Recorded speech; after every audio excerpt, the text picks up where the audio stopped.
Bienvenue sur ma chaîne de poésie. Je suis IPM Nera et ce soir je vous propose une poésie de Robert Desnos tirée de son livre Fortune. Cette poésie sera lue à la façon ASMR afin de vous procurer un maximum de détente à travers la poésie et ses bons mots empruntés. Je vous souhaite une excellente écoute et n'hésitez pas à liker et à vous abonner. Merci.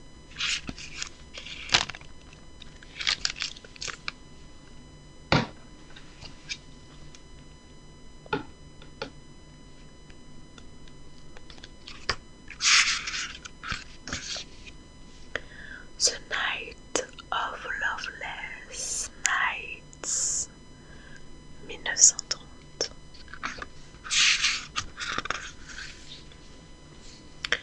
Nuit putride et glaciale, épouvantable nuit, nuit du fantôme infirme et des plantes pourries, incandescente nuit, flammes et feu dans les puits, ténèbres sans éclair, mensonges et roues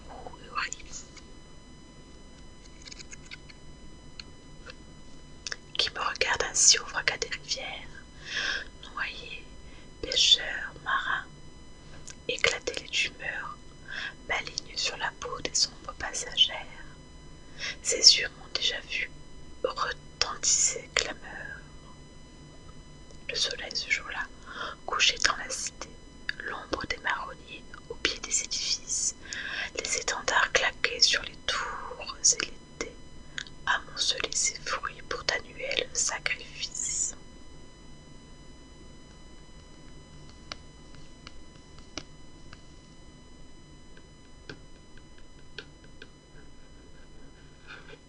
Tu viens de loin, c'est entendu, vomisseur de couleuvres, héros bien sûr, assassin morne, l'amoureux, sans douleur disparaît, et toi, fils de tes œuvres, suicidé, rougis-tu du désir d'être heureux.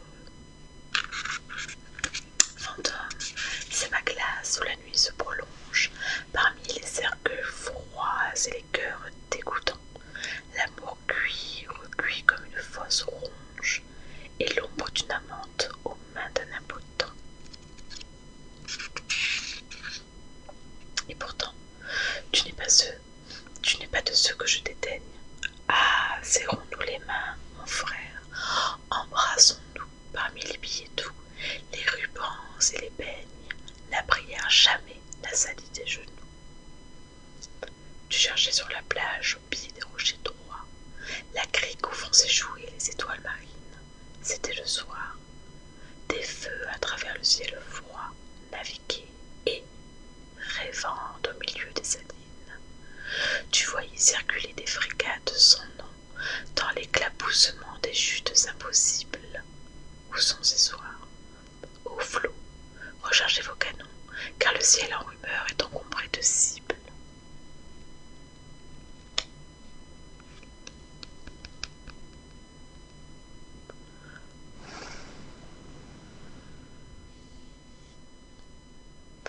Quel destin t'enchaîna pour servir les sévères, celles dont les cheveux charment les colibris, celles dont les ceintures sont d'un fatal abri, et celles dont la nuque est tannée de mystère, celles rencontrées nues dans les nuits de naufrage, celles des incendies et celles des déserts, celles qui sont flétries par l'amour avant l'âge, celles qui pour mentir gardent les yeux sincères, celles au cœur profond, celles aux belles jambes, celles dont le sourire est subtil et méchant, celles dont la tendresse est un diamant qui flambe, et celles dont les reins balancent en marchant, celles dont la culotte étroite étreint les cuisses, celles qui, sous la jupe, ont un pantalon blanc, laissant un peu de chair libre par artifice entre la jarretière et le flot des volants, celles que tu suivis dans l'espoir ou le doute, celles que tu suivis ne se retournaient pas, et les bouquets fanés qu'elles jetaient en route t'entraînèrent longtemps au hasard de leurs pas.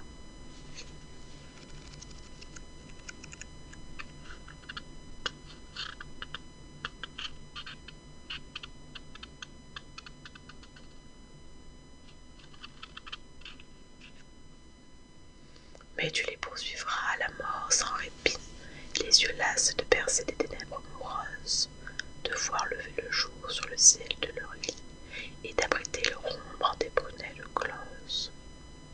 Une rose à la bouche et les yeux caressants, elles s'acharneront avec des mains cruelles à torturer ton cœur, à répandre ton sang, comme pour les punir d'avoir battu pour elles.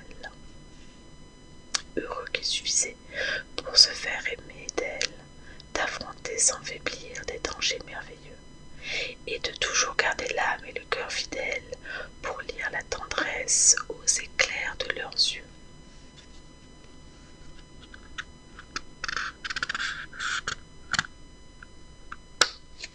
Mais les plus audacieux, sinon les plus sincères, volent à pleine bouche à leur bouche un aveu, et devant nos pensées, comme pour les chimères, resplendit leur sourire et flotte leurs cheveux.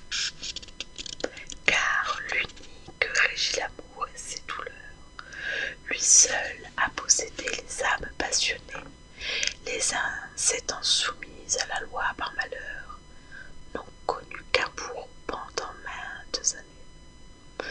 D'autres l'ont poursuivi dans ses métamorphoses, après les yeux très bleus, voici les yeux très noirs, brillant dans un visage où se flétrit la rose, plus profond que le ciel et que le désespoir.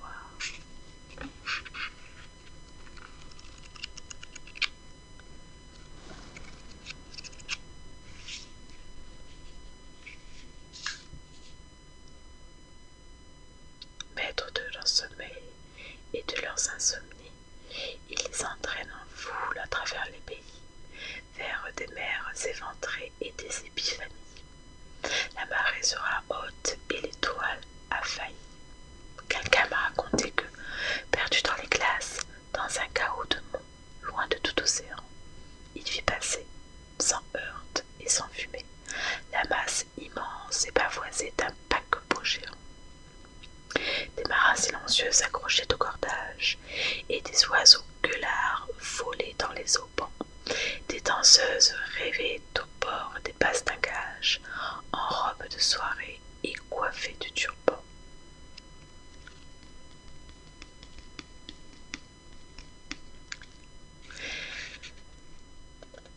Les bijoux, entourés d'étincelles glaciales, leurs gorges et leurs poignets, et de grands éventails de plumes dans leurs mains claqués vers des escales, où les balles rugissaient les tours et les portails. Les danseurs abîmés dans leur mélancolie, en songe comparaient leurs désirs à l'acier. C'était parmi les monts, dans un soir de folie, de grands nuages coulaient sur le flanc des glaciers. Un autre découvrit, au creux d'une clairière, un rosier florissant entouré de sapins. Combien a-t-il cueilli de roses sanguinaires avant de s'endormir sous la mousse au matin?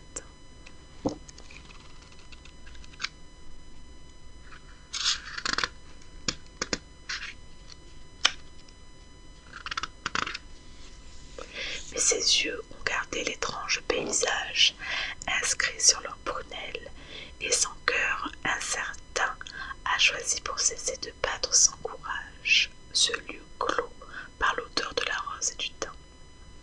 Du temps où nous chantions avec des voix vibrantes, nous avons traversé ces pays singuliers, où l'écho répondait aux questions des amantes par des mots dont le sens nous était familier. Mais depuis que la nuit s'écroule sur nos têtes, ces mots ôtent dans nos cœurs des accents mystérieux, et quand un souvenir parfois nous les répète, nous désobéissons à leur ordre impérieux.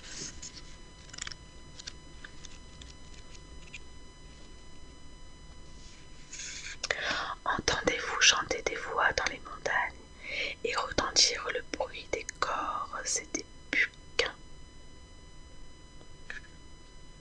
Je dirais plutôt des buissons. Pourquoi ne chantons-nous que les refrains du bagne au son d'un éternel et lugubre tocsin? Serait-ce pas ton chant qui parcourt ces allées où l'ombre se marie au spectre de l'amour? C'est pas qui retentit dans les nuits désolées a-t-il marqué les cœurs avec un talon lourd?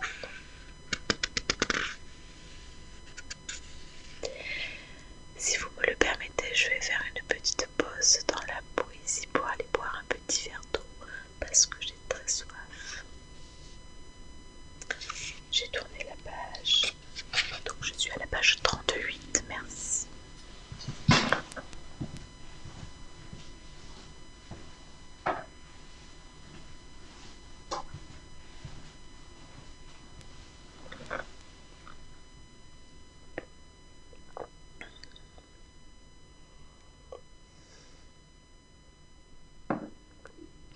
Merci beaucoup, la pause étant terminée, je reprends là où je me suis arrêtée. Ce n'est pas le don Juan qui descend impassible l'escalier ruisselant d'infernale splendeur, ni celui qui crachait d'eau versée de la Bible et but en ricanant avec le commandeur.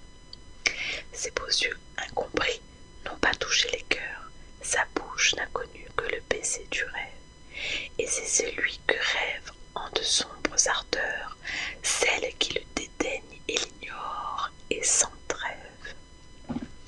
Heure de ses diamants froids, ses lèvres sépulcrales, sa bouche silencieuse, sa bouche et ses yeux de sphinx cruel et ses mains animales, à ses yeux, à ses mains, à son étoile aux cieux.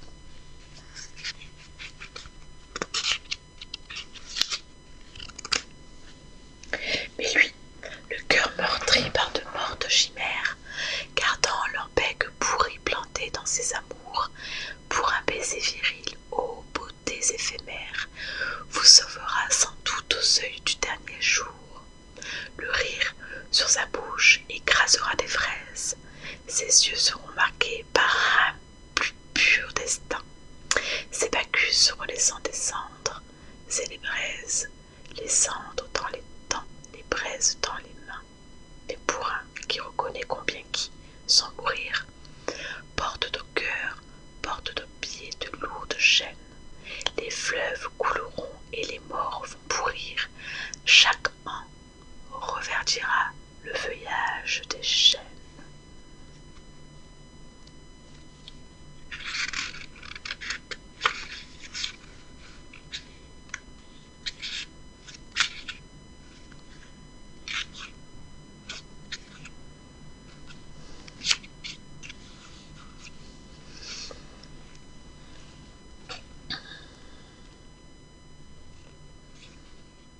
Nous passons maintenant à une écriture en italique. J'habite quand il me plaît un ravin ténébreux au-dessus duquel le ciel se découpe en un losange déchiqueté par l'ombre des sapins, des mélèzes et des rochers qui couvrent les pentes escarpées. Dans l'herbe du ravin poussent d'étranges tubéreuses, des angolis et des colchiques survolés par des libellules et des menthes religieuses, et si pareilles sans cesse, le ciel, la flore et la faune, où succèdent aux insectes les corneilles, aux roses et les rats musqués, que je ne sais quelle immuable saison s'est abattue sur ce toujours nocturne ravin, avec son dés en losange constellé que ne traverse aucun nuage.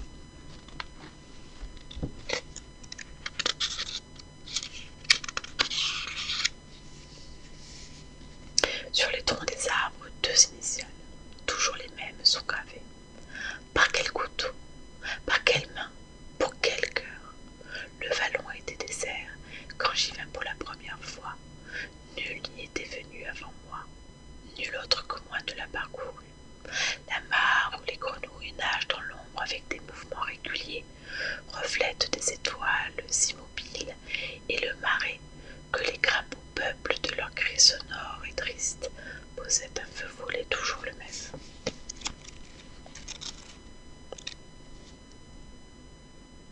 La saison de l'amour triste et immobile plane en cette solitude. Je l'aimerai toujours, c'est sans doute ne pourrai-je jamais franchir l'orée des mélèzes et des sapins, escalader clocher baroque pour atteindre la route blanche, où elle passe à certaines heures. La route où les ombres n'ont pas toujours la même direction. Parfois, il me semble que la nuit vient seulement de s'abattre. Des chasseurs passent sur la route que je ne vois pas. Le chant des corps de chasse résonne sous les mélèzes. La journée était longue, parmi les terres de labour, à la poursuite du renard, du blaireau ou du chevreuil. Le naseau des chevaux fume blanc dans la nuit. Les airs de chasse s'éteignent, et je déchiffre difficilement les initiales identiques sur le tronc des mélèzes qui bornent le ravin. Le texte reprend. L'écriture en italique s'étant terminée. Ce sera la partie numéro 1 et, si vous le voulez bien, la partie numéro 2 sera l'un, ou plutôt l'une de mes prochaines enregistrements, ou l'un de mes prochains enregistrements. Merci beaucoup de m'avoir écouté et je vous dis à très très bientôt pour la suite